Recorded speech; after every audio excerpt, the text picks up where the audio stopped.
सभी लोग लाइव आ जाओ।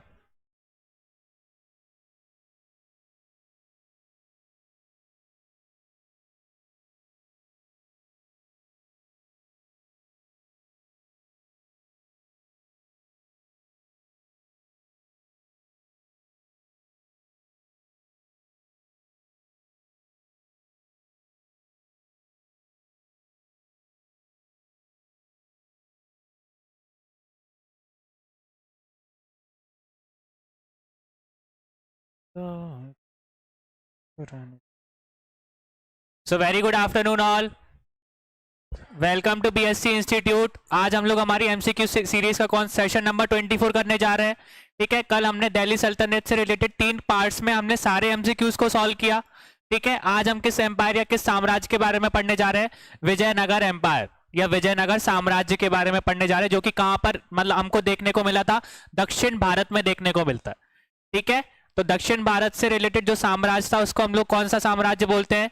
विजयनगर साम्राज्य। ठीक है, या विजयनगर एम्पायर। तो उससे रिलेटेड क्वेश्चन करें जो इंपॉर्टेंटली हमको हर एग्जाम में देखने को मिले हैं, या रिलेटिवली क्वेश्चंस कौन कौन से आते हैं वो आज हम इन सेशन में देखेंगे। ठीक है, तो स्टार्ट करें। तो पहला क्वेश्चन देखो, किस फारसी राजदूत ने विजयनगर साम्राज्य का दौरा किया था? ठीक है, which Persian ambassador visited the Vijayanagara empire. तो इन ये 4 ऑप्शन है, ये चारों ऑप्शन में से कौन सा फारसी राजदूत था जो कि विजयनगर एम्पायर के टाइम पे आया था?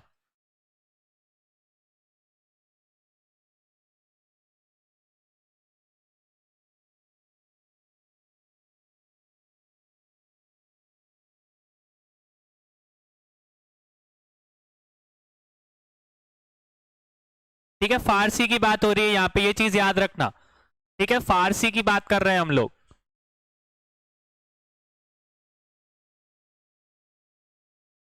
ठीक है, तो यहां पे कौन था फारसी राजदूत? हमारा अब्दुल रजाक। ठीक है, अब्दुल रजाक कैसा राजदूत था? फारसी राजदूत था, जो कि किसके उस टाइम पे दरबार में आया था? किसके दरबार में आया था? देवराज देवराय सेकंड के। ठीक है, ये चीज क्लियर हो गई। और वहीं पे अगर मैं किसकी बात करूं, निकोला डी कॉन्टी की बात करूं, ये कैसा राजदूत था या कैसा यात्री था? इटली से आया था, इटालियन यात्री था। ठीक है, ये किसके दरबार में आया था?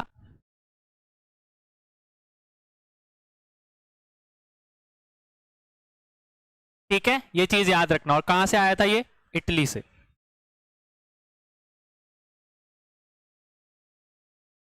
क्लियर हो गया। तो फारसी हमको यहाँ पे अगर बेसिकली अगर फारसी नहीं लिखा होता इनमें से कौन सा राजदूत विजयनगर साम्राज्य के टाइम पे आया था, तो दोनों आए थे। ठीक है, निकोला दी कॉन्टी भी आया था और हमारा अब्दुल रजाक भी आया था, पर यहाँ पे फारसी के बारे में बात की तो फारसी कौन था? अब्दुल रजाक था। ठीक है,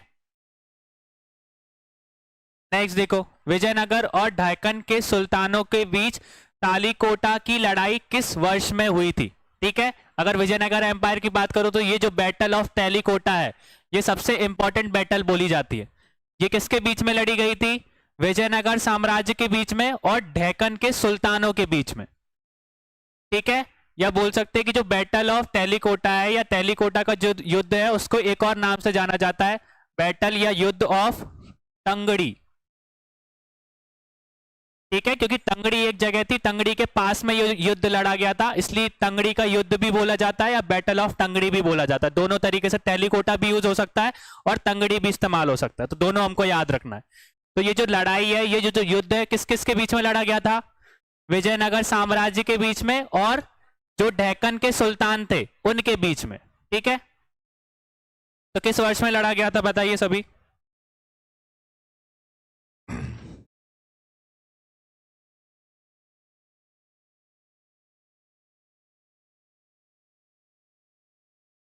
ठीक है, तो सब लोग क्या बता रहे हैं? 1565 बता रहे हैं। ठीक है, अगर एक्चुअल डेट की बात करोगे तो डेट कौन सी है? 26 जनवरी। ठीक है, 26 जनवरी 1565 में कौन सा युद्ध लड़ा गया था? युद्ध तालीकोटा का युद्ध, यही बैटल ऑफ तालीकोटा। और ये किसके बीच में लड़ी गई थी? दिल्ली वो डेक्कन के सल्तन जो सुल्तान थे उनके बीच में और जो विजयनगर साम्राज्य था उसके बीच में, विजयनगर एम्पायर के बीच में।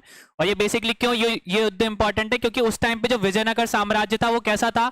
बहुत ज्यादा बोल सकते कि बहुत ज्यादा पावरफुल था, फिर भी जो डेक्कन के सुल्तान थे उन्होंने इसको हरा दिया था। कैसे हराया था? बेसिकली उस टाइम पे क्या हो रही थी, कॉन्स्पिरेसी चल रही थी। उस टाइम पे क्या चल रहा था, कॉन्स्पिरेसी चल रही थी। कैसे कॉन्स्पिरेसी चल रही थी? यहाँ के जो बोल सकते सुल्तान थे, उन सुल्तान का एक मंत्री था, अभी बताने वाला हूँ आगे, मतलब क्वेश्चंस में आएगा वो चीज। उनके एक मंत्री थे, ठीक है।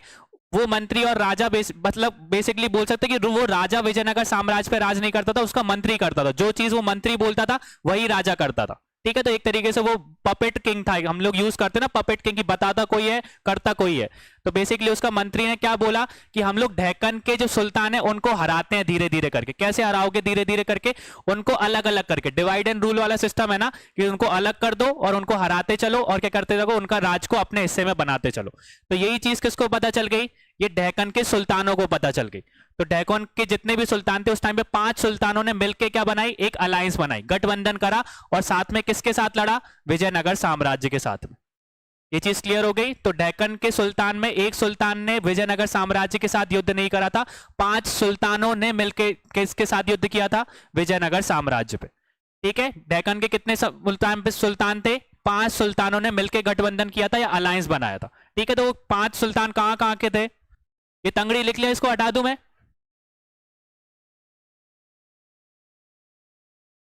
ठीक है, पहले कौन से थे? अहमदनगर के। कहां के? अहमदनगर, ठीक है। दूसरा कहां का सुल्तान था? बीजापुर का, ठीक है। तीसरा कहां का था? बेरार का। चौथा बीदार का। और फिफ्थ कहां का था? गोलकोंडा का,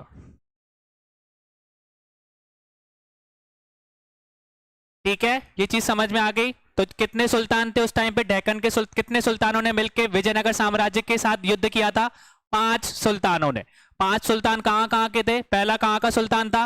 अहमदनगर। दूसरा बीजापुर। तीसरा बहरार। चौथा बीदार। और पांचवा गोलकोंडा। ये चीज याद रहेगी। तो पांचों सुल्तानों ने मिलकर किसके साथ युद्ध लड़ा? विजयनगर के। इस कारण ही विजयनगर साम्राज्य हार पाया था, क्योंकि अगर वो अकेले लड़ते तो विजयनगर साम्राज्य को नहीं हरा पाते, क्योंकि उस टाइम पे बहुत पावरफुल था विजयनगर एम्पायर, ठीक है। ये चीज इसलिए ये इंपॉर्टेंट, बहुत ये युद्ध बहुत ज्यादा इंपॉर्टेंट है। क्लियर हो गया ये चीज? नेक्स्ट देखो, प्रसिद्ध इतिहासकार रॉबर्ट सिवेल द्वारा लिखित द फॉरगेटन एम्पायर निम्नलिखित में से किस साम्राज्य के बारे में है? A forgotten empire written by renowned historian Robert Sewell is about which of the following empire?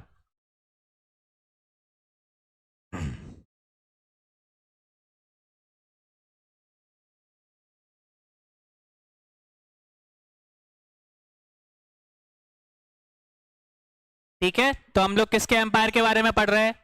Vijayanagar साम्राज्य के बारे में पढ़ रहे हैं, विजयनगर एम्पायर के बारे में पढ़ रहे हो, तो लगभग यही क्वेश्चन इसी से रिलेटेड होगा, अलग तो होगा नहीं, ठीक है। तो पर यहां से हमको कौन सा क्वेश्चन याद रखना है कि एक किताब का नाम क्या है? अ फॉरगेटन एम्पायर, जो कि किसने लिखी है? रॉबर्ट सेबेल ने लिखी है, ठीक है। उसमें किस साम्राज्य के बारे में बताया गया है? तो हमारी विजयनगर साम्राज्य के बारे में बताया गया, ठीक है। जैसे कल मैंने बताया था तारीख मुबारक शाही एक तरीके की बुक है, उस बुक में किस साम्राज्य के बारे में हमको देखने को मिलता है? सैयद वंश के बारे में या सैयद डायनेस्टी के बारे में पता चलता है। तो इस तरीके के क्वेश्चन हमसे पूछे जा सकते हैं, ठीक है। तो ये क्वेश्चन रिलेटेड क्वेश्चन याद रखना कि किस एम्पायर के बारे में या किस साम्राज्य के बारे में कौन सी बुक में लिखा गया है, ठीक है। क्लियर हो गया ये चीज? नेक्स्ट देखो, विजयनगर साम्राज्य की स्थापना किसके द्वारा की गई थी? अब यहां से इंपॉर्टेंट क्वेश्चन आ जाता है कि the kingdom of Vijayanagar was founded bye.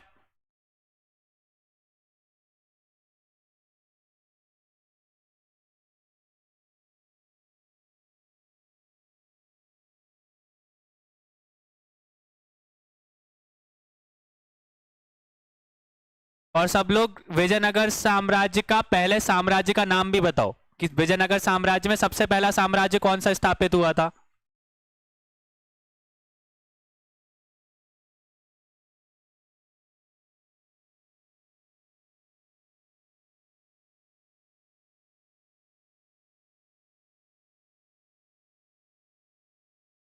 ठीक है, तो हमको आंसर मिलना स्टार्ट हो गए। तो पहली चीज की जो विजयनगर साम्राज्य उसकी स्थापना किसके द्वारा की गई थी? हरिहर और भूका के द्वारा। ठीक है, ये दोनों भाई थे, इन दोनों ने किस चीज की विजयनगर साम्राज्य की नींव रखी थी। ठीक है, और ये कौन से डायनेस्टी को बिलोंग करते थे? संगम डायनेस्टी को। ठीक है, संगम डायनेस्टी को बिलोंग करते थे या साम्राज्य को बिलोंग करते थे? तो अगर बात करो विजयनगर साम्राज्य की, तो विजयनगर साम्राज्य का सबसे पहला साम्राज्य का नाम क्या था? संगम डायनेस्टी या संगम साम्राज्य। ठीक है, और उसको किसने फाउंड किया था? हरिहर और बुक्का ने। ठीक है, ये दोनों भाई थे, ये चीज याद रखना। नेक्स्ट फिर वही क्वेश्चन आ गया, विजयनगर साम्राज्य का प्रथम राजवंश कौन सा था? संगम था। ठीक है, तो इसको हमने अभी आंसर कर दिया। ठीक है, अब थोड़ा सा इंपॉर्टेंट यहाँ पे क्वेश्चंस, मतलब बेसिकली देख लो कि कौन सी डायनेस्टी थी, उस डायनेस्टी का कौन सा संस्थापक या फाउंडर था, वो रिलेटेड क्वेश्चंस हमको देखने को मिल जाएंगे यहाँ पे। ठीक है, तो सबसे पहली बात करूं तो सबसे पहले दिख रहा है, विजिबल है सबको? ठीक है, तो सबसे पहले डायनेस्टी की बात करूं तो सबसे पहली डायनेस्टी कौन सी है हमारी? संगम डायनेस्टी। ठीक है, संगम साम्राज्य, उसके संस्थापक कौन थे या फाउंडर कौन थे? हरिहर और बुक्का। क्लियर हो गया। फिर वहीं पे संगम डायनेस्टी के बाद कौन सी डायनेस्टी आई थी? सुलभ डायनेस्टी, सलूबा डायनेस्टी। सलूब बोलते हैं बहुत सी जगह, और सुलूबा भी बोला जाता है, तो सलूब डायनेस्टी बोल सकते हो या सलूबी भी बोल सकते हो। ठीक है, तो सलूब डायनेस्टी आई थी किस डायनेस्टी के बाद में? संगम डायनेस्टी के बाद में। तो सलूब डायनेस्टी को किसने फाउंड किया था? हमारे सलूना नरसिम्हा ने। ठीक है, अगर अगर अकेला नरसिम्हा भी लिखा आ जाए ना, तो भी हम किस साम्राज्य से रिलेटेड बोलेंगे उसको? सलूबा से। ये चीज क्लियर हो गई। अकेला क्या लिखा है? नरसिम्हा लिखा है तो। ठीक है, फिर वहीं पे अगर किसकी बात करूं, सलूब डायनेस्टी के बाद में कौन सी आती है? तुलूब डायनेस्टी। कौन सी डायनेस्टी? तुलूब डायनेस्टी। और तुलूब डायनेस्टी के बोल सकते हैं कि संस्थापक या फाउंडर कौन थे? वीर नरसिम्हा। ये चीज याद रहेगी, तो दोनों में कंफ्यूज नहीं होना। अगर वीर नरसिम्हा की बात आ रही है, अगर वीर लिखा आ रहा है ना, और तो उस टाइम पे ये किस डायनेस्टी की बात हो रही है? तुलूब डायनेस्टी की बात हो रही है। और अकेला नरसिम्हा लिखा आ रहा है या सलूना नरसिम्हा लिखा आ रहा है, तो किस डायनेस्टी की बात हो रही है? सलूब डायनेस्टी की बात हो रही है। ठीक है, कंफ्यूजन नहीं आना, वीर नरसिम्हा और अकेला नरसिम्हा दोनों अलग अलग चीज है। फिर वहीं पे आखिरी डायनेस्टी का नाम क्या है? अरुविदु डायनेस्टी। ठीक है, कौन सी डायनेस्टी? और उसके संस्थापक या फाउंडर कौन से हैं? तो तिरुमल। ठीक है, कौन है? तिरुमल। याद रहेगा ये चीज, ये इंपॉर्टेंट है बेसिकली, कि अब हमको बेसिकली पता चल गया विजयनगर साम्राज्य में कितने डायनेस्टी थी या कितने साम्राज्य थे? 4 थे। ठीक है, तो ये चारों के संस्थापक के बारे में जरूर याद रखना। नेक्स्ट देखो, जब बाबर ने भारत पर आक्रमण किया तो दक्षिण भारत में विजयनगर साम्राज्य का शासक कौन था? अब ये इंपॉर्टेंट क्वेश्चन हो जाता है हमारा।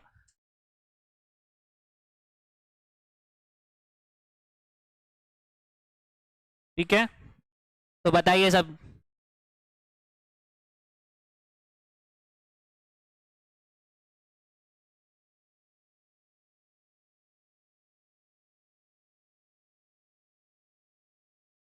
ठीक है, तो कौन था उस टाइम पे राजा दक्षिण भारत का या विजयनगर एम्पायर का? तो कृष्णदेव राय।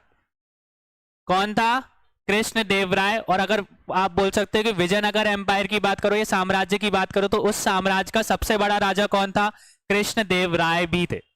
ठीक है, ये चीज याद रखना। बाबर ने भी इसके बारे में उल्लेख करा है आगे की, हम अब अगर बुक में देखोगे तो जो बाबर की खुद की ऑटोबायोग्राफी है, आत्मकथा है, जिसका नाम क्या है? बाबरनामा, उसमें भी उसने कृष्णदेव राय के बारे में बता के रखा है।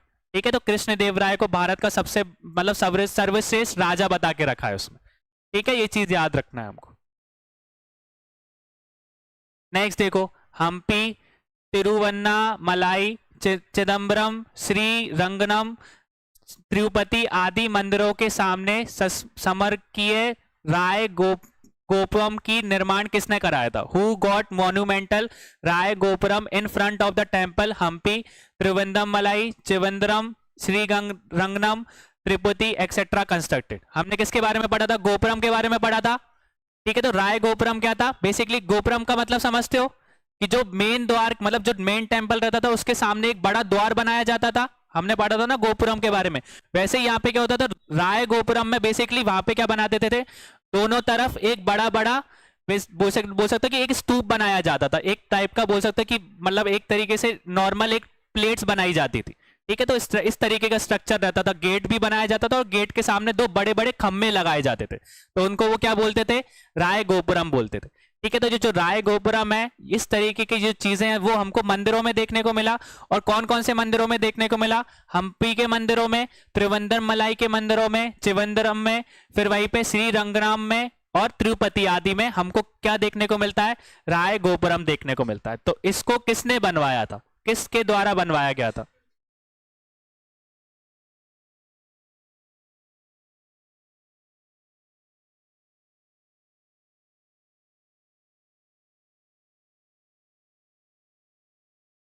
ठीक है, तो किसने बनवाया था?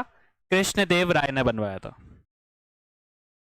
ठीक है, राय गोपुरम की याद रखना कि गोपुरम हमने देखा था कि मेन जो टेंपल रहता है उस टेंपल के पहले क्या बनाया जाता है? एक बड़ा सा द्वार बनाया जाता है जिसको हम लोग क्या बोलते हैं? गोपुरम बोलते हैं। राय गोपुरम मतलब कि वो द्वार तो बनेगा, साथ में दो अलग अलग दोनों साइड पे खम्भे भी लगाए जाते थे। ठीक है, नेक्स्ट देखो, विजयनगर शहर का दूसरा नाम क्या था? Yet another name of Vijayanagar city was, उस टाइम पे क्या बुलाते थे उसको?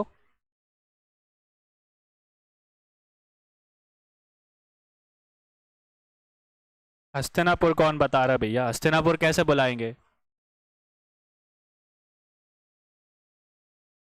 ठीक है, तो क्या बुलाया जाता था? हम्पी बुलाया जाता था। ठीक है, क्योंकि विजयनगर एम्पायर की कैपिटल का नाम क्या था? हम्पी, इसलिए हम्पी भी बुलाया जाता था, उस साम्राज्य से बोल सकते रिलेटेड। क्लियर हो गया? ये चीज याद रखना, विजयनगर एम्पायर की अगर कैपिटल की या राजधानी की बात करें तो कौन थी उस टाइम पे? हम्पी थी। ठीक है, आज के टाइम पे जो कर्नाटका में स्थित है। अब नेक्स्ट देखो, विजयनगर की स्थायी देवी कौन थी? The local goddess of Vijayanagar empire was, उस टाइम पे किसकी पूजा करते थे विजयनगर के लोग स्थायी रूप से?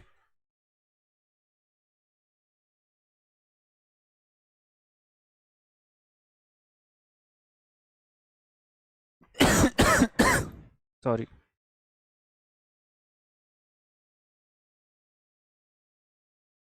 ठीक है, तो किसकी पूजा करते थे सब लोग, क्या बता रहे हैं? पंपा देवी। ठीक है, किसकी पूजा करते थे? और ये जो देवी है वो किस माता से रिलेटेड या किस देवी से रिलेटेड है? हम लोग नॉर्मली देखते हैं ना कि हमारी भाषा में अगर हमको समझना हो, या किसकी अवतार मानी जाती है ये? शिव जी के साथ में कौन रहती है? ठीक है, तो उन्हीं से रिलेटेड है। ठीक है, कोई पूछ ले पंपा देवी किस देवी से रिलेटेड है या किस माता से रिलेटेड है, तो माता पार्वती से। ठीक है, ये चीज याद रखना। देखो, वैसे देखोगे तो साउथ के लोग ज्यादातर ये जो माता पार्वती को बहुत मतलब कि बहुत ज्यादा पूजा करते हैं, उनके बहुत सारे स्वरूप भी बता के रखे हैं। अन्नपूर्णा, माता अन्नपूर्णा के बारे में पढ़ा है, तो माता अन्नपूर्णा अगर देखने को मिलती है वो भी हमारी पार्वती जी का ही स्वरूप है, तो उनको भी बहुत पूजा जाता है साउथ में। या बेसिकली आपने कभी काशी विश्वनाथ के बारे में पढ़ मतलब सुना है या कहीं आप गए हो, तो काशी विश्वनाथ टेम्पल में बहुत से साउथ इंडियन लोग काशी विश्वनाथ विजिट करते हैं, पर उनके लिए काशी विश्वनाथ से ज्यादा इंपॉर्टेंट एक और टेम्पल है जो कि वहीं पे उसी एरिया में मतलब उसी के पास में, कौन सा है?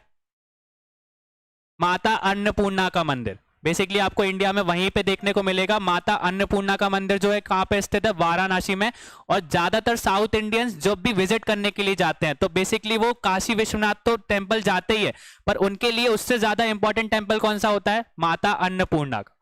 ठीक है, बेसिकली वहां पे अगर आप जाओगे तो 24 घंटे या 24 घंटे तो नहीं, पर हर टाइम आपको वहां पे फ्री में खाना मतलब बेसिकली आप जा सकते हो, हमेशा लंगर लगा रहता है वहां पे।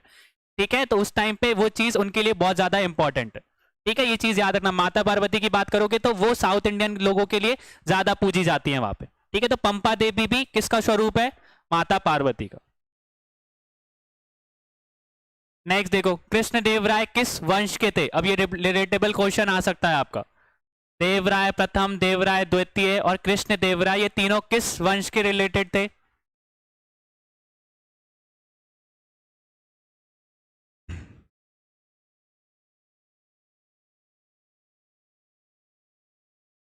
ठीक है, तो किससे रिलेटेड थे सब बताओ?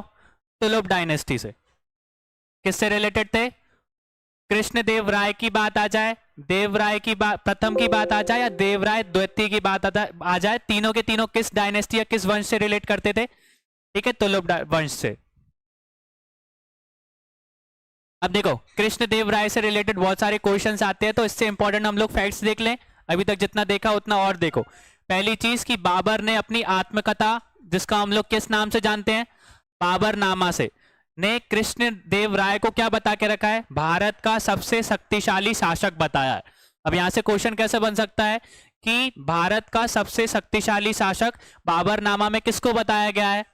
ठीक है, या कृष्ण देव राय को भारत का सबसे शक्तिशाली शासक किस किताब में बताया गया है? बाबरनामा में। तो पहला इंपॉर्टेंट क्वेश्चन यहां से बन जाता है। ठीक है, फिर दूसरी चीज, कृष्ण देव राय के शासनकाल के दौरान कौन सा यात्री आया था? पुर्तगाली यात्री आया था, जिसको हम लोग क्या बोलते हैं? डेमिगोस पायस के नाम से जानते हैं। उसका नाम क्या है? डोमिनोस पायस। ठीक है, जो कि किस टाइम पे कहां पे आया था? विजयनगर में आया था। ठीक है, फिर अगर नेक्स्ट की बात करो तो आपको कृष्ण देव राय के दरबार में कौन सी बोल सकते साहित्य के बारे में हमको देखने को मिलता है? ठीक है, तेलुगु के बारे में देखने को मिलता है। उस तेलुगु साहित्य के 8 सर्वश्रेष्ठ कवि थे, जिन्हें वो क्या बुलाता था? अष्ट दिग्गज कहा जाता था। ठीक है, तो उसके दरबार में तेलुगु साहित्य से रिलेटेड ऐसे 8 कवि बैठे रहते थे। उन 8 कवि को साथ में मिलाकर वो किस ग्रुप से नाम जाना जाता था? अष्ट दिग्गज के नाम से। ठीक है, ये चीज याद रखना कि अष्ट दिग्गज, या बोल सकते हैं कि ये जो दरबार में बैठते थे अष्ट दिग्गज, ये किस राजा या किस साम्राज्य से रिलेटेड थे? तो हमको याद रखना है। साम्राज्य की बात करोगे तो विजयनगर साम्राज्य, और किस विजयनगर साम्राज्य के भी किस राजा से? तो कृष्ण देव राय से। ठीक है, फिर नेक्स्ट क्या बोल के रखा है? कृष्ण देव राय को और किस नाम से जाना जाता था? आंध्र भोज के नाम से भी जाना जाता था। ठीक है, तो कृष्ण देव राय को आंध्र भोज के नाम से भी जाना जाता है। तो एक दूसरा नाम भी आपका यूज हो सकता है कि वो आपका आंध्र भोज किस शासक को बोला जाता है विजयनगर एम्पायर में? तो हमारे कृष्ण देव राय को। ठीक है, नेक्स्ट देखो, बहामी साम्राज्य के खिलाफ युद्ध छेड़ा और उन्होंने नियंत्रण में रखा था। तो उस टाइम पे बहामी के साथ भी किसने युद्ध लड़ा था? कृष्ण देव राय ने। ठीक है, तो ये चीज याद रखना। बहामी साम्राज्य के बारे में भी हम कुछ रिलेटेड क्वेश्चन देखेंगे। ठीक है, तो एक हम विजयनगर के बारे में देख रहे हैं, और कौन से साम्राज्य का देखेंगे? बहामी साम्राज्य के बारे में भी देखेंगे। ठीक है, और बेसिकली अगर उनको बात करोगे तो उनको किस तरीके की उपाधि धारण की थी? क्या थी? यवन यवनजन बोल सकते हैं, प्रतिष्ठा पना आचार्य। ठीक है, तो ये उपाधि उन्होंने अपने आप को धारण करके रखी थी। ठीक है, यवनज प्रतिष्ठा पान आचार्य। ठीक है, तो ये उपाधि किसको दी गई थी? कृष्ण देव राय को। फिर नेक्स्ट, मनु चित्र, जो हमारी चित्रमुह है। ठीक है, ये अष्ट दिग्गजों में से सबसे महान मतलब बोल सकते हैं एक साहित्य की बुक है। ठीक है, उन अगर अष्ट बोल सकते हैं कि दिग्गज की बात करो तो उन्होंने बहुत सारी साहित्य लिखी होंगी। उस साहित्य में भी सबसे इंपॉर्टेंट बुक की बात करो तो उसका नाम क्या है? मनु चित्रमुह। ठीक है, ये चीज याद रखना। फिर कृष्ण देव राय का एक महान निर्माण भी था। उन्होंने कौन कौन से मंदिर? 2 मंदिर स्पेशली बनवाए थे। एक कौन सा है? हजारा राम मंदिर, जो कि कर्नाटका में आपने को देखने को मिल जाएगा, बोल सकते हैं कि हम्पी के पास में। और दूसरा कौन सा है? विट्ठल स्वामी मंदिर। ठीक है, ये 2 मंदिर जो कि इंपॉर्टेंटली कृष्ण देव राय ने बनाए थे। कौन कौन से थे? हजारा राम टेम्पल, जो कि हम्पी के पास में स्थित है, और दूसरा विट्ठल स्वामी, जो भी हम्पी के पास में हमको देखने को मिल जाएगा। ठीक है, हम्पी और कर्नाटका में। क्लियर हुआ ये चीज? तो ये कृष्ण देव राय से इंपॉर्टेंट बहुत सारे फैक्टर, और बहुत सारे अगर विजयनगर साम्राज्य से रिलेटेड क्वेश्चन आए तो ज्यादातर कृष्ण देव राय से ही रिलेटेड पूछे जाते हैं। ठीक है, फैक्ट समझ में आ गया सबको? अब नेक्स्ट क्वेश्चन पे आते हैं हम लोग। Which ruler compose the Amuktamalyada? ठीक है, अमोक्त्या यादा की रचना किस शासक ने की थी? बताइए सभी।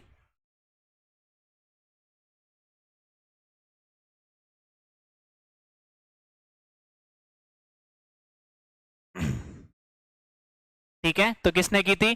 कृष्ण देव राय ने की थी। ठीक है, अमोक्ता माल्याद की बात करो तो ये किस की रचना है? कृष्ण देव राय की रचना है। नेक्स्ट देखो, which of the following statement is correct regarding the Amar Nayak system? ठीक है, अमर नायक प्रणाली से संबंधित निम्नलिखित में से कौन सा कथन सही है? ठीक है, अमर नायक प्रणाली के बारे में देखिए सभी, कौन सा कथन सही है बताओ।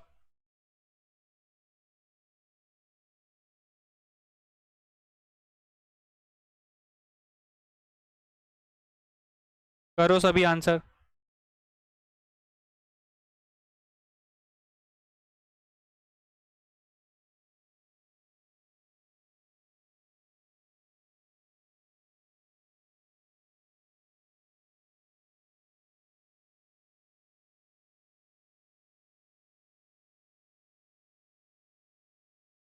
ठीक है, तो अब आंसर मिल रहे हैं। देखो बेसिकली अगर अमरनायक की बात करो ना, तो अमरनायक एक तरीके से उनका शब्द था जिसके लिए किसके लिए यूज करते थे, मिलिट्री कमांडर के लिए यूज करते थे वो लोग। किसके लिए इस्तेमाल करते थे, मिलिट्री कमांडर के लिए। ठीक है, बेसिकली उस टाइम पे क्या किया जाता था, जो भी मिलिट्री कमांडर होते थे उनको क्या दे दिया जाता था, एक भाग दे दिया जाता था जिसको उनको संभालना रहता था, और वहां से जितना भी वो टैक्स कलेक्ट करते थे ना, वही उनकी सैलरी हुआ करती थी। ठीक है, जैसे इकदारी सिस्टम हम लोगों ने देखा था। ठीक है, अलाउद्दीन ने क्या स्टार्ट करा था, इकदारी सिस्टम स्टार्ट करा था। तो वो क्या करता था, जो भी उसके मतलब सेना के लोग रहते थे उसको क्या दे देता था, वो इक्ता दे देता था, मतलब एक भूमि दे देता था जिससे वो कुछ भी मतलब उसमें लगाकर अपना बोल सकता है कि पैसा कमा सकता है, अपना पेट भर सकता है। तो वैसे ही उस टाइम पे क्या किया जाता था, अगर वो विजयनगर साम्राज्य की बात करो तो उस टाइम पे अमरनायक हुआ करते थे। तो अमरनायक क्या कौन होते थे, मिलिट्री कमांडर होते थे या सैन्य कमांडर होते थे, जिनको क्या किया जाता था, एक जगह का भाग दे दिया जाता था, एक जगह डिसाइड करके दे दी जाती थी, और वहां से जितना भी वो टैक्स वसूलते थे ना, वही उनकी क्या हो रही थी, सैलरी हुआ करती थी। ठीक है, तो इसमें से क्या ऑप्शन होगा हमारा, अमरनायक सैन्य कमांडर थे जिन्हें राय द्वारा शासक करने के लिए एक क्षेत्र दिया जाता था। ठीक है, वो उस पर राज भी करते थे, और जितना भी उनसे वहां से कर या टैक्स इकट्ठा होता था, वही उनकी क्या होती थी, सैलरी हुआ करती थी। तो आंसर क्या हो जाएगा हमारा, डी वाला। क्लियर हो गया। तो अमरनायक प्रणाली किससे रिलेटेड है, मिलिट्री कमांडर से रिलेटेड है। नेक्स्ट देखो, निम्नलिखित में से मिलन करिए, मतलब राजवंश और संस्थापक को मिलान करिए। ये पढ़ चुके हैं हम लोग, सभी आंसर करो उसको जल्दी से।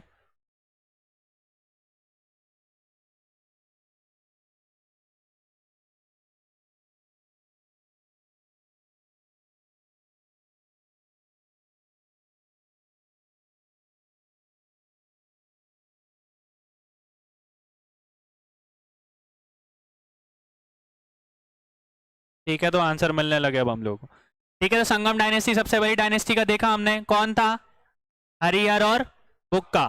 फिर वहीं पे अगर किसकी बात करूं मैं, सुलभ की बात करूं, तो इसके बाद कौन आए थे, सुलभ आए थे। तो सुलभ में कौन था हमारा, नॉर्मल नरसिम्हा, मतलब अकेला जो नरसिम्हा था।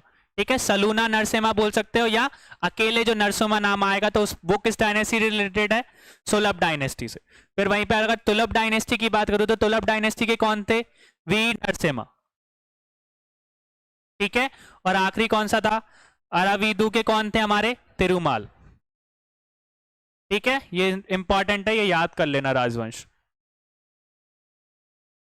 नेक्स्ट देखो, वेद मार्ग प्रतिष्ठा कारक उपाधि किसके द्वारा ग्रहण की गई थी।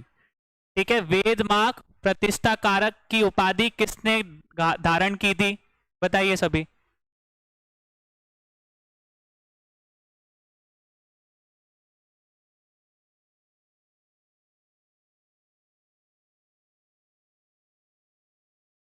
ठीक है, तो सब लोग क्या बता रहे हैं, बुक्का प्रथम बता रहे हैं। तो सही आंसर क्या है हमारा, बुक्का प्रथम ने ली थी।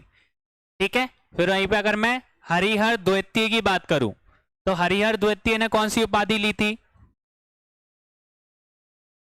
महाराजा अधिराज। ठीक है, अब यहाँ पे कंफ्यूज मत होना, महाराजा अधिराज, एक और हमने एक और राजा थे गुप्ता एम्पायर के, उस कौन थे, गुप्ता एम्पायर के किस राजा को महाराजा अधिराज के नाम से जाना जाता था, चंद्रगुप्त द्वितीय कि प्रथम, प्रथम को बोला जाता था भैया, पहले पढ़ा है हमने, भूलना नहीं है, वही बोलता हूं रिवाइज करना है इसलिए। अब यहाँ पे देखो, अगर संगम लिटरेचर की बात आ गई, या संगम बोल सकते हो कि साम्राज्य की बात आ गई, तो संगम साम्राज्य या विजयनगर साम्राज्य में किस राजा को महाराजा अधिराज के नाम से बुलाया जाता था, तो हरिहर द्वितीय के। और ठीक है, अगर बेसिकली अगर मतलब एंशियंट की बात करोगे, तो गुप्ता एम्पायर में भी हमको महाराजा अधिराज के बारे में देखने को मिलता है। तो अगर नॉर्मल वेज में पूछा जाए ना, तो महाराजा अधिराज की उपाधि किसको दी गई थी, तो चंद्रगुप्त प्रथम को। ठीक है, अगर वहां पे संगम लिटरेचर, संगम से रिलेटेड या विजयनगर साम्राज्य से रिलेटेड अगर क्वेश्चन आए, तो ही क्या लगा के आना है हम लोगों को, हरिहर द्वितीय लगा के आना है। क्लियर हो गया। नॉर्मल वेज में अगर क्वेश्चन आए तो चंद्रगुप्त प्रथम ही लगाओगे आप लोग, अगर वहां विजयनगर लिखा हुआ है या संगम लिखा हुआ है तो ही आप लगाओगे यहां पे। ठीक है, कंफ्यूज मत होना। नेक्स्ट देखो, किसके शासनकाल के दौरान पुर्तगाली यात्री डोमिगोस पियस विजयनगर आया था, ये तो ये कर चुके हम लोग। किसके टाइम पे आया था? कृष्ण देव राय के प्रथम। ठीक है,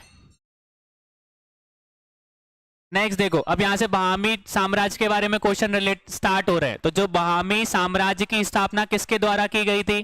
तो बहामी से भी रिलेटेड हमारे क्वेश्चन बहुत बार एग्जाम में आए। तो बहामी साम्राज्य की स्थापना किसने की थी?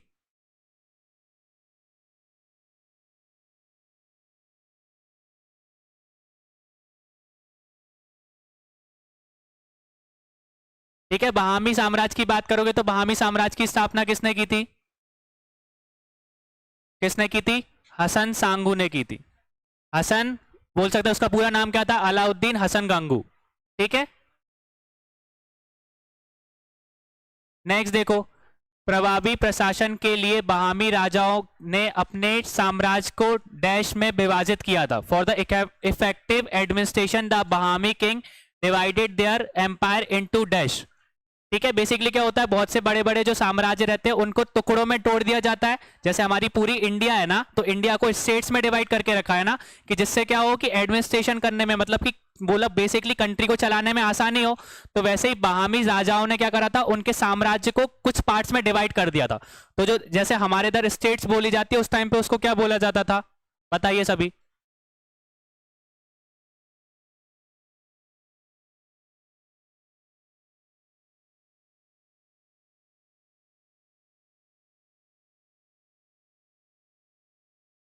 आंसर करो सभी।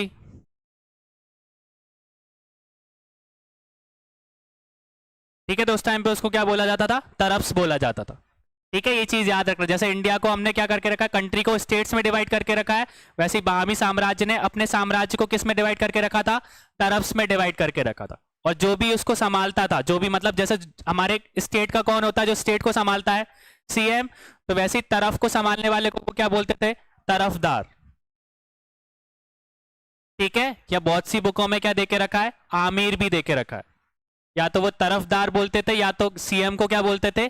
आमिर बोलते थे। ठीक है, जैसे हमारे इधर स्टेट्स है, वैसे ही वहां पे क्या होता था? तरफ्स हुआ करता था, और तरफ्स को जो संभालता था उसको क्या बोला जाता था? तरफदार या आमिर। ठीक है,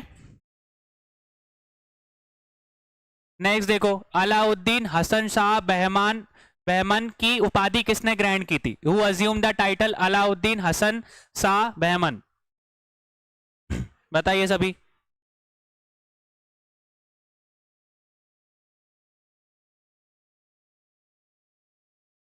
ठीक है, तो किसने ली थी? हसन गंगू ने।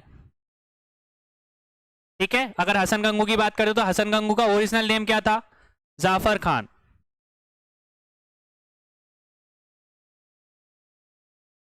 ठीक है, अगर हसन गंगू भी इस्तेमाल हो सकता है और कहीं पे जाफर खान भी लिखा हो सकता है, तो ये चीज याद रखना कि जाफर खान किसका ओरिजिनल नेम है?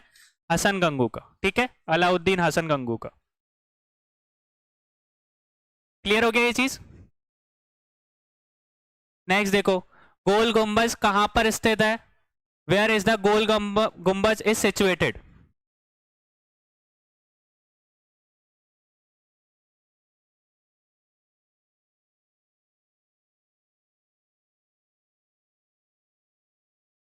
ठीक है, तो कहां पे है ये? बीजापुर में। और बीजापुर कौन से स्टेट में आता है? कर्नाटका में ही हमको देखने को मिलता है। ठीक है, और बीजापुर में अगर गोल गुंबज की बात करूं तो वहां पे क्या एक ऐसी खासियत है कि जो हमको देखने को मिलती है? वो एक तरीके की विस्परिंग गैलरी है। विस्परिंग गैलरी मतलब कि अगर वहां पे गोल गुंबज में अगर आप कोई भी बात करोगे या कुछ भी बोलोगे ना, तो वो बात गूंजती है। ठीक है, तो उसको क्या बोला जाता है? विस्परिंग गैलरी भी बोला जाता है। ये चीज याद रखना, बहुत सी किताबों में गोल गुंबज को किस हिसाब से बता के रखा है? विस्परिंग गैलरी के नाम से भी बताया। विस्परिंग मतलब कि अगर कोई खुसफुस वगैरह भी करोगे तो वो पूरी की पूरी जो आवाज है वो चारों तरफ गूंजेगी। ठीक है, ई को समझते हो ना, जो आवाज गूंजती है, उस तरीके का वो गोल गुंबज बना के रखा है। ठीक है, विस्परिंग बोल सकते हो, वहां पे होती है। क्लियर हो गया? नेक्स्ट देखो, बहामी साम्राज्य के आधीन मजीसिस ई इबादत एक डैश था। ठीक है, मजलिस ए इबादत अंडर द बहामी किंगडम वॉज क्या था उस टाइम पे? क्या बोला जाता था उसको? मजलिस ए अलविद।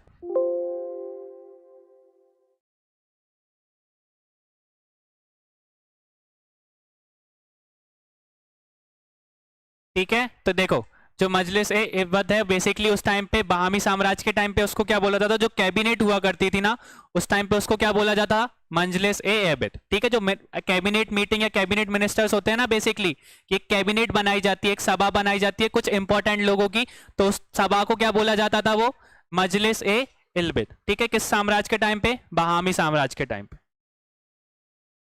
नेक्स्ट देखो, बहामी साम्राज्य के किस प्रधानमंत्री ने बीदर में एक मदरसा बनवाया था। ठीक है, which prime minister of Bahmani kingdom build a madrasa at Bidar. Bidar कहां पर स्थित है, बीदर भी कर्नाटका में ही आता है हमारे आज के टाइम पे, आप लोग देखोगे तो।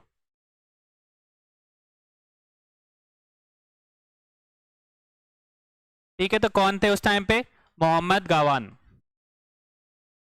ठीक है, बहामी साम्राज्य के किस प्रधानमंत्री ने बीदर में एक मदरसा बनवाया था, तो किसने बनवाया था, मोहम्मद गवान।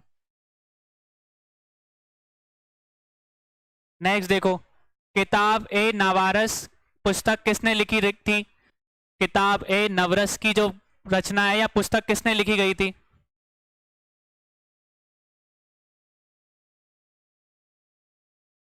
आंसर करो सभी।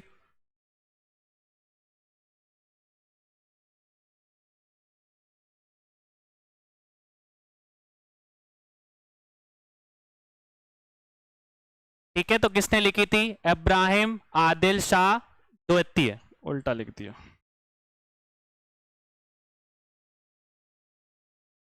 ठीक है, किताब नवरस किसके द्वारा लिखी गई थी, इब्राहिम आदिल शाह द्वितीय के द्वारा। ठीक है, ये इंपॉर्टेंट बुक है, याद कर लेना इसको। नेक्स्ट देखो, बहामी साम्राज्य की प्रारंभिक राजधानी क्या थी। ठीक है, the early capital of Bahmani kingdom was, क्या थी उस टाइम पे। अब यहां पे याद रखना प्रारंभिक की बात कर रहे हैं वो लोग।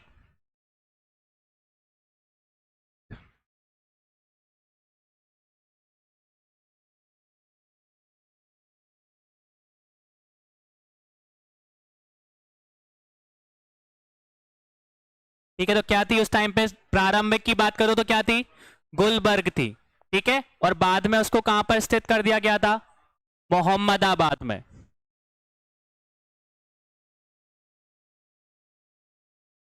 ठीक है, मोहम्मदाबाद, या बोल सकते हैं वो आज के टाइम पे हमको कहां पे देखने को मिलता है, बीदर में। ठीक है, अगर बहामी मतलब साम्राज्य की बात करो तो स्टार्टिंग में राजधानी कहां पर थी, गुलबर्ग में थी, और बाद में उसको कहां पे ट्रांसफर कर दिया गया था, मोहम्मदाबाद या बीदर, जो उस टाइम पे हम लोग क्या बोलते थे उसको। क्लियर है ये चीज। नेक्स्ट देखो, मोहम्मद गावन ने फारसी भाषा में कविताएं लिखी थी, उनकी रचनाएं हैं, कौन कौन सी रचनाएं की गई थी मोहम्मद गावन के द्वारा।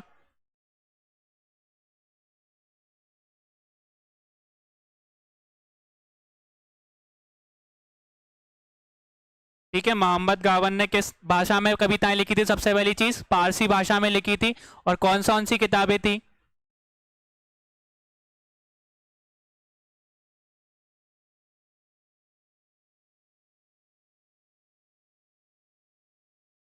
ठीक है, तो दोनों किताबें थी, रियाज उल ईशा भी थी और मंजिल ए ईशा भी थी। ठीक है, तो दोनों की दोनों किताबें जो किसने लिखी थी, मोहम्मद गावन ने लिखी थी, किस भाषा में लिखी थी, फारसी भाषा में लिखी थी, तो बोथ ए एंड बी। ठीक है, तो बहामी साम्राज्य से रिलेटेड हमने क्वेश्चन देखे यहाँ पे। अभी आपका क्वेश्चन ऑफ द डे है, या आपको कमेंट सेक्शन में इसका आंसर करना है, निम्नलिखित में से किस सल्तनत पर निजाम शाही वंश का शासन था, विच ऑफ द फॉलोइंग सल्तनत was ruled by Nizam shahi dynasty. ठीक है, ये आपका क्वेश्चन ऑफ द डे है, इसका आंसर आपको कमेंट सेक्शन में करना है। ठीक है, इसका आंसर कल बताया जाएगा। चीज क्लियर हुई, विजयनगर एम्पायर से रिलेटेड और बहामी साम्राज्य से रिलेटेड हमने क्वेश्चन करे। ठीक है, थैंक यू।